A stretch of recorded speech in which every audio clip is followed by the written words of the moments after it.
Hi friends, welcome back to our channel. இன்னைக்கு நம்ம என்ன வீடியோ பார்க்குறோன்னு வந்து பார்த்தீங்கன்னா ஒரு ஈவினிங் போல் ஒரு சின்னதாக ஒரு vlog எடுத்தாங்கன்னா அதுதான் உங்களுக்கு வந்து இன்றைக்கி நாங்கள் வந்து பார்க்க போகிறீங்க. அதுக்கு முன்னாடி நம்ம சேனலை ஃபஸ்ட் டைம் பார்க்குறீங்கன்னா மறக்காமல் நம்ம சேனலை சப்ஸ்கிரைப் பண்ணுங்கள், பக்கத்தில் இருக்க பெல் ஐக்கனை கிளிக் பண்ணுங்கள். அப்போ தான் நாங்கள் போகிற வீடியோஸ் உடனுக்குடன் உங்களுக்கு நோட்டிஃபிகேஷனாக வரும். வாங்க இப்போ ரித்தன்யா வந்து என்ன பிரிச்சிட்ருக்காங்க அப்படின்னு வந்து பார்த்தீங்கன்னா இது வந்து கிஃப்ட்டுங்க. கிஃப்ட் வந்து உங்களுக்கு 16 இது ஒரே இதிலே காம்போவாக கிடைக்கும். இது வந்து எவ்வளோன்னா 50 ருபீஸு. ஆக்சுவலாக இது வந்து ஷாப்பேட்டில் வந்து கிடைக்கிது. நீங்கள் யாருக்காவது சின்னதாக கிஃப்ட்டு சின்ன குழந்தைங்களுக்கு வைக்கணும் அப்படின்னா கண்டிப்பாக இதை நீங்கள் வாங்கி வைக்கலாங்க. உள்ளே என்ன இருக்குன்னா இந்த மாதிரி ஒரு பொம்மை காசு தாங்க இருக்கும். அப்புறம் ஏதோ ஒரு டாய் அந்த மாதிரி கொடுத்துருக்காங்க. சாக்லேட்டு, சாமியோட ஃபோட்டோ அந்த மாதிரி எல்லாமே இருந்தது. இதில் ஒவ்வொரு பாக்ஸில் வந்து பார்த்திங்கன்னா ஒன்றுமே இல்லாமலும் இருந்தது. அந்த மாதிரி இருக்குது. இது வந்து ஒரு குழந்தைங்களுக்கு ஒரு இன்ட்ரெஸ்ட்டாக இருக்குங்க. அவங்க பிரிக்கிறதுக்கு ஒரு இன்ட்ரெஸ்ட்டாக இருக்கும். அதனால் இது வந்து வாங்கினோம். பட் ஆனால் ரொம்ப நல்லா இருந்தது. இந்த பாக்ஸுக்கு அந்த கிஃப்ட் ரேப் பண்ணுறதுக்கு தான் உங்களுக்கு காசு போல் இருக்குது. இது நீங்கள் தனியாக கூட வாங்கலாம். தனியாக வாங்கினீங்கன்னா ஒவ்வொரு பாக்ஸ் வந்து 5 ருபீஸ் போல் அப்படின்னாங்க.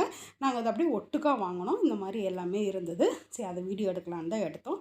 அடுத்து நம்ம எங்கே போனோம் அப்படின்னு வந்து பார்த்திங்கன்னா செட்டு கடைக்கு போனோங்க. ஆக்சுவலாக வந்து ஓகே செட்டு சாப்பிட்லாம் ரொம்ப நாள் ஆச்சுன்ட்டு நம்ம ஆல்ரெடி இந்த வீடியோ வந்து போட்டிருக்கோம். எங்கே சாப்பிட்டோன்னு உங்களுக்கே தெரியும். நான் வேணால் டிஸ்கிரிப்ஷன் லிங்க் கொடுக்குறேன். அங்கே போனால் அவர் வந்து குளுக்கோன் செட் இருக்குது அப்படின்னாரு.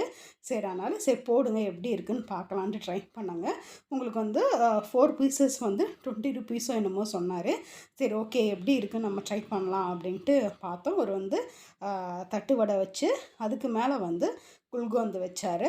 அதுக்கப்புறம் கேரட்டு இந்த மாதிரி வச்சு அசம்பிள் பண்ணி கொடுத்தாருங்க. ஓகே இது புதுசாக இருக்குது. நம்ம ஆக்சுவலாக இந்த கடையில் எல்லாமே வீடியோ எடுத்திருக்கோம், நீங்கள் பாருங்கள். இது வந்து புதுசாக இருந்ததுனால சரி ட்ரை பண்ணலாம், இதையும் வீடியோ எடுத்துக்கோங்க அப்படின்னாரு. சரி நாங்கள் அதையும் எடுத்தோங்க. அடுத்து என்ன பண்ணுறாருன்னா மேலே இருக்கிறதுல வந்து பட்டர் வச்சுட்டாரு. ஸோ அந்த ஈக்குவலாக இனி ஸ்வீட் வந்து காம்ப்ரமைஸ் ஆகும் அப்படின்னாரு. சரி ஓகே எப்படி இருக்குதுன்னு பார்க்கலாங்க. நான் வந்து ஆக்சுவலாக அங்கே நான் டேஸ்ட் பண்ணலை, ஜஸ்ட்டு வீடியோ மட்டும் எடுத்துகிட்டு வந்துட்டோம். எடுத்துகிட்டு நம்ம வீட்டில் போய் டேஸ்ட் பண்ணிக்கலாம் அப்படின்னாச்சுங்க. அவ்வளோதான். இப்போ 4 பீசஸ் வந்து அவர் போட்டார். நான் பார்சல் கட்ட சொல்லிட்டோம். சரி வீட்டில் வந்துட்டு நான் உங்களுக்கு வந்து டேஸ்ட் பண்ணிவிட்டு நான் எப்படி இருக்குதுன்னு சொல்கிறேன் உங்களுக்கு. மற்ற இதுவும் வாங்கணும், என்ன வாங்கணுன்றது உங்களுக்கு காட்டுறேன். ஓகேங்க, இப்போ நம்ம வீட்டுக்கு வந்தாச்சு. என்ன வாங்கினேன்னா காரம் முறுக்கு. இது எப்பயுமே நாங்கள் எதை வாங்கினாலும் இது 2 எக்ஸ்ட்ராவாக வாங்குவோம். வெறும் சட்னி மட்டும் போட்டு வாங்குவாங்க. அது வந்து ரொம்ப நல்லாயிருக்கும். அடுத்து வந்து நொறுக்கல். அடுத்து வந்து நார்மல் செட்டு தான். அதோடு வந்து கொஞ்சம் இது இருக்கும் மாங்காய். அடுத்து வந்து ஆனியன் செட்டு. இது ஏற்கனவே நீங்கள் வந்து பார்த்துருப்பீங்க. நான் அந்த வீடியோவில் போய் பாருங்கள், தெரியும் உங்களுக்கு. ஆனியன் செட்டு போட்டார். அடுத்து வந்து இதுதான் வந்து குல்கோன் செட்டுங்க. இப்போ நான் இதை வந்து ட்ரை பண்ணுறேன். எப்படி இருக்குன்னு தெரியல. ஃபஸ்ட் டைம் ஸ்வீட்டை வந்து ட்ரை பண்ணுறோம். எப்படி இருக்குதுன்னு நான் உங்களுக்கு வந்து சாப்பிட்டு சொல்கிறேன். குல்கோன் செட் எப்படி இருக்குது அப்படின்னு வந்து பார்த்திங்கன்னா இனிப்பு பிடிக்கும் அப்படின்றவங்க கண்டிப்பாக ட்ரை பண்ணுங்க. ரொம்ப நல்லா டேஸ்ட்டாக இருக்குதுங்க. பட் ஆனால் நம்ம செட்டில் வந்து காரமாக சாப்பிட்டு பழகிட்டோம். பட் இனிப்பாக சாப்பிட்றது கொஞ்சம் இதாக இருக்குது. பட் ஓகேவாக இருக்குது. குல்கோன் அந்த பட்டர்லாம் பிடிக்குன்னா கண்டிப்பாக ட்ரை பண்ணால் நல்லாயிருக்கும். மற்ற ஐட்டம்ஸ் எல்லாமே நாங்கள் வந்து பார்த்திங்கன்னா எல்லாம் எப்படி இருக்குன்றதை ஏற்கனவே நாங்கள் வீடியோ தனியாக ஒன்று போட்டிருக்கோம் செட்டிலே. நீங்கள் வந்து நம்ம வீடியோவில் எடுத்து நீங்கள் போய் டிஸ்கிரிப்ஷன் லிங்க் கொடுக்குறோம், நீங்கள் போய் செக் பண்ணிக்கலாம். ஓகே. அதுக்கப்புறம் நைட்டு வந்து பார்த்திங்கன்னா டின்னர் ரெடி பண்ணோம். ஒரு சிம்பிளாக ஒரு கிரேவி செய்யலாம் அப்படின்னு சொல்லிட்டு சப்பாத்திக்கு ரெடி பண்ணது. இதுக்கு நான் என்னென்ன தேவைன்றதை சொல்கிறேன். சரி நம்ம செட்டெலாம் சாப்பிட்றதுக்கப்புறம் சிம்பிளாக முடிச்சுக்கலான்ட்டு பார்த்தோம். அடுத்து என்ன அப்படின்னு இதுக்கு என்ன தேவைன்னா வெங்காயம் எடுத்துருக்கோம். பெரிய வெங்காயம் வந்து ஒரு 3 எடுத்துக்கலாங்க. நீட்டமாக ஸ்லைஸ் பண்ணிக்கலாம். தக்காளி ஒரு 2 அது நல்லா சாப் பண்ணிக்கோங்க. இஞ்சி பூண்டு பேஸ்ட்டு, கருவேப்பிலை. அடுத்து மஞ்சத்தூள், தனியாத்தூள், கரம் மசாலா, மிளகாய்த்தூள். அவ்வளோதாங்க, இதுதான் தேவையானது. அடுத்து வந்து நான் ஒரு பட்டை எடுத்திருக்கேன். பட்டை ஒரு துண்டு, லவங்கம் 2, கொஞ்சமாக சோம்பு பிடிக்குன்றவங்க போடுங்க, இல்லைன்னா தேவையில்லை. அடுத்து நம்ம வந்து ஒரு கடாய் வச்சுக்கலாங்க. கொஞ்சம் வந்து அடி பிடிக்காததாக கொஞ்சம் எடுத்துக்கலாம்.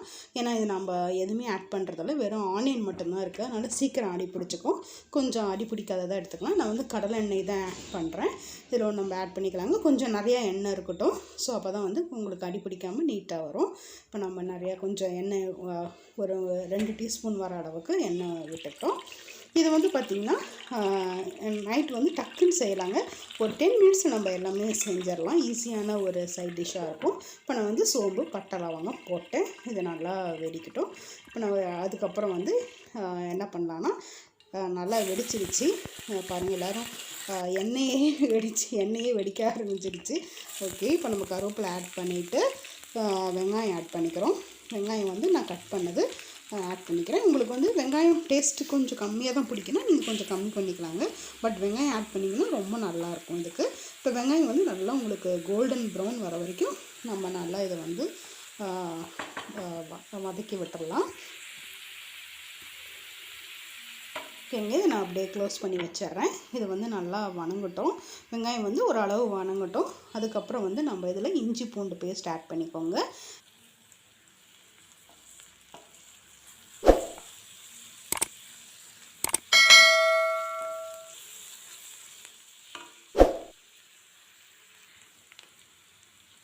ஓகேங்க, நம்ம நெக்ஸ்ட்டு வந்து மஞ்சத்தூள் ஆட் பண்ணுறோம். மஞ்சத்தூள் வந்து ஒரு சின்னதாக ஒரு 1/2 இன்ச்சு இருந்தால் போதும் உங்களுக்கு.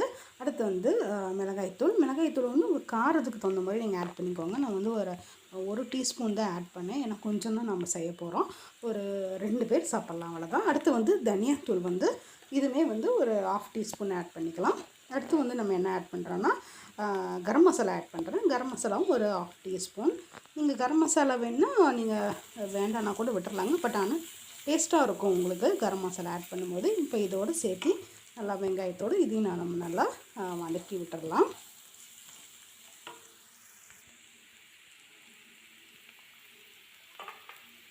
ஓகேங்க, இப்போ நம்ம வந்து வச்சுருக்க தக்காளி ஆட் பண்ணுறேன். நான் தக்காளி வந்து பெருசாக இருந்தது, ஸோ அதனால் நான் 2 தக்காளி எடுத்துக்கிட்டேன். சின்னதாக இருந்தால் நீங்கள் 3 கூட எடுத்துக்கலாம்.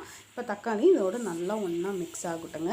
இது வந்து நல்லா வந்து அதோடு சேர்ந்து வெங்காயம் தக்காளியோடு சேர்ந்து நல்லா வதங்கி வரணும். இப்படி வதங்கி வந்தால் தான் உங்களுக்கு வந்து நல்லாயிருக்கும் டேஸ்ட்டு. இப்போ தக்காளி போட்டோன்னா நம்ம வந்து உப்பு ஆட் பண்ணிக்கலாம். அப்போ தான் தக்காளி வந்து சீக்கிரம் வேகும். இதை நல்லா ஆட் பண்ணிட்டு ஒன்றா மிக்ஸ் பண்ணிக்கலாங்க. இது வந்து பார்த்திங்கன்னா உங்களுக்கு வெஜிடபிள்ஸே இல்லாத டைமில் நம்ம இந்த மாதிரி செஞ்சுக்கலாம். ஈஸியாகவும் செஞ்சிடலாம். ஒரு 10 மினிட்ஸில் நம்ம எல்லாம் ரெடி பண்ணிட்டோம்னா டக்குன்னு செஞ்சிடலாங்க. இப்போ இது வந்து நல்லா வந்து வேகட்டும், மூடி வச்சிடலாம், அப்படியே இருக்கட்டும்.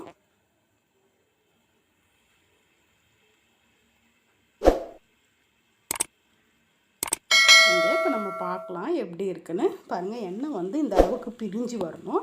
இந்த அளவு பிரிஞ்சு வந்தாலே கொஞ்சம் நல்லா உங்களுக்கு டேஸ்ட்டாக இருக்குங்க. எண்ணெய் பிரிஞ்சு வர அளவுக்கு எப்பயுமே நம்ம செஞ்சோம்னா நல்லா டேஸ்ட்டாக இருக்கும். இன்னும் கொஞ்சம் வந்து அந்த தக்காளி வந்து இன்னும் கொஞ்சம் நல்லா வதங்கட்டும். அது வரைக்கும் அப்படியே இருக்கட்டுங்க. இதை வந்து நீங்கள் சப்பாத்தியோடு சாப்பிடும்போது ரொம்ப நல்லாயிருக்கும். பாருங்கள், இந்த அளவுக்கு நல்லா பிரிஞ்சு வந்திருக்கு. இந்த மாதிரி வந்தோன்னா நம்ம வந்து ஆஃப் பண்ணிடலாம், போதும். இது வந்து சப்பாத்தியோடு நீங்கள் அப்படியே தொட்டு சாப்பிட்லாம். இல்லைன்னா உள்ளே ஸ்டஃப் பண்ணி வச்சும் நம்ம சப்பாத்தி சுட்டுட்டு அதுக்கு மேலே ஸ்டஃப் பண்ணி வச்சு சாப்பிட்லாங்க. உள்ளார ஸ்டஃப் பண்ணிட்டா இன்னும் நல்லா டேஸ்ட்டாக இருக்கும் உங்களுக்கு. இது வந்து ட்ரை பண்ணி பாருங்கள், ரொம்ப வித்தியாசமாக இருக்கும். எந்த காயுமே ஆட் பண்ணாமல் ஈஸியாக நம்ம டக்குன்னு செய்யக்கூடிய ஒரு சைட் டிஷ் தான் இது. கண்டிப்பாக இது வந்து ட்ரை பண்ணுங்கள். எல்லாத்துக்குமே இது வந்து பிடிக்கும். ஒரு தடவை செஞ்சு பார்த்திங்கன்னா அதுக்கப்புறம் கேட்பாங்க, கிட்ஸே வந்து கேட்பாங்க, அந்த அளவுக்கு இருக்குங்க. இப்போ நம்ம கொத்தமல்லி தழை போட்டுக்கலாம். அவ்வளோதாங்க, நம்மளோட சைட் வந்து ரெடி. இது வந்து நீங்கள் சிம்பிளாக டக்குன்னு ரொம்ப இதாக இருக்குது, நம்ம செய்ய முடியலை எதுவும் அப்படின்னா டக்குன்னு இதை செஞ்சிடலாங்க. நல்லா டேஸ்ட்டாகவும் இருக்கும் உங்களுக்கு. ஓகேங்க, அவ்வளோதாங்க, டின்னரோட நம்ம இந்த விலாக் வந்து முடிஞ்சது. கண்டிப்பாக இந்த வீடியோ உங்களுக்கு பிடிக்கும்னு நினைக்கிறேன். ஒரு குட்டி விலாகாக இருக்கும். கண்டிப்பாக உங்களுக்கு பிடிக்கும்னு நினைக்கிறேன்.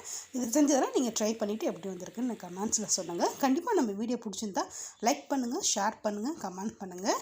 ஓகேங்க, நம்ம வரவே அடுத்த வீடியோவில் உங்களுக்கு மீட் பண்ணுறேன். பாய்.